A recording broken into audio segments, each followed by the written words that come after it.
Christian Reunion. An Anglican Speaks to Roman Catholics. Written at the invitation of Roman Catholic friends, this essay was discovered on the back of a few sheets of broadcasts made in 1944 after Lewis's death in 1963, and was published for the first time in Christian Reunion 1990.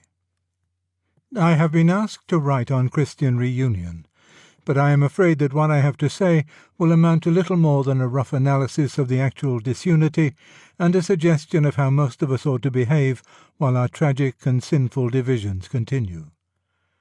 I will begin by saying that, whether for good or ill, the nature of the disunity has changed with the centuries. It has become more strictly or clearly theological. I have been well placed for noticing this because I grew up in a very archaic society, that of Northern Ireland, amidst conditions which had even then long since passed away in England. I have thus had a glimpse of the old disunity, the kind that descended from the 16th century. In it, the strictly theological differences were hopelessly entangled with differences of nationality, class, politics, and the less essential differences of ritual. I do not suggest that all differences of ritual are unessential. They were also very embittered. A Protestant mother whose son turned from atheism to Rome, or a Roman mother whose son turned from atheism to Protestantism, would both have felt, I think, simple grief. That state of affairs has passed away. On the question of ritual, indeed, it has almost turned upside down. In southern England, the Romans are now not ritualistic enough to please the high Anglicans, and the Congregationalists may, I am told, be as high as either. Whatever the barrier now is, it is no longer a barrier of candles. Whatever the fog, it is not a fog of incense. And on the purely theological level, I think I may say that the barrier is no longer that between a doctrine of faith and a doctrine of works. I am not myself convinced that any good Roman ever did hold the doctrine of works in that form of which Protestants accused him, or that any good Protestant ever did hold the doctrine of faith in that form of which the Romans accused him. At any rate, I feel certain that no man of good will today hopes to see God either by pecca fortiter or by founding an abbey.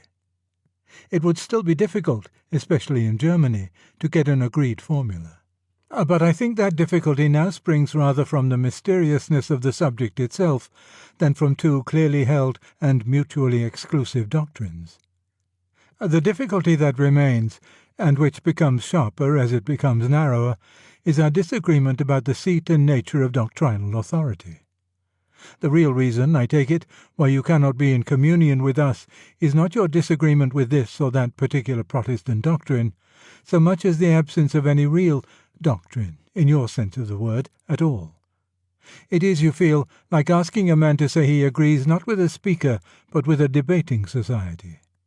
And the real reason why I cannot be in communion with you is not my disagreement with this or that Roman doctrine, but that to accept your church means not to accept a given body of doctrine, but to accept in advance any doctrine your church hereafter produces. It is like being asked to agree not only to what a man has said, but to what he's going to say.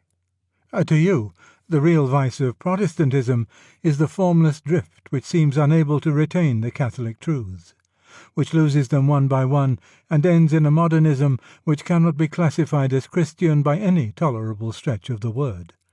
To us, the terrible thing about Rome is the recklessness, as we hold, with which she has added to the depositum fidei, the tropical fertility, the proliferation of credenda. You see in Protestantism the faith dying out in a desert. We see in Rome the faith smothered in a jungle. I know no way of bridging this gulf, nor do I think it the business of the private layman to offer much advice on bridge-building to his betters. My only function as a Christian writer is to preach mere Christianity, not ad clerum, but ad populum.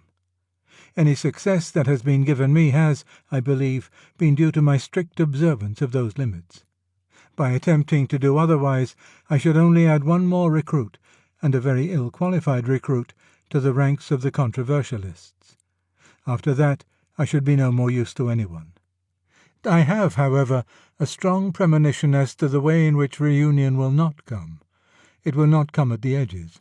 Liberal Romans and high Anglicans will not be the ones who will meet first.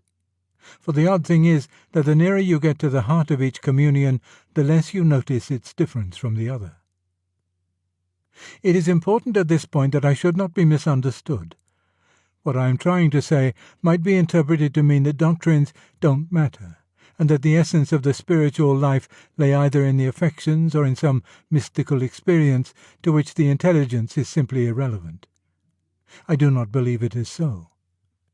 That the spiritual life transcends both intelligence and morality, we are probably all agreed.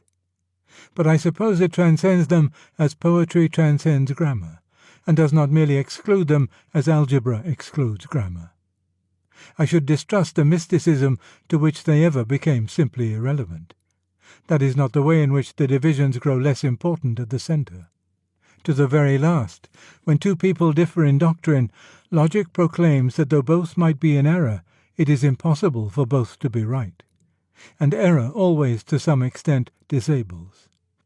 When, therefore, we find a certain heavenly unity existing between really devout persons of differing creeds, a mutual understanding, and even a power of mutual edification, which each may lack towards a lukewarm member of his own denomination, we must ascribe this to the work of Christ, who, in the erroneous one, sterilizes his errors and inhibits the evil consequences they would naturally have. If ye drink any deadly thing, it shall not hurt you, Mark chapter 16, verse 18, and opens the eyes of the other party to all the truths mingled in his friend's errors, which are, of course, likely to be truths he particularly needs. Use the referral link in the description to support the channel.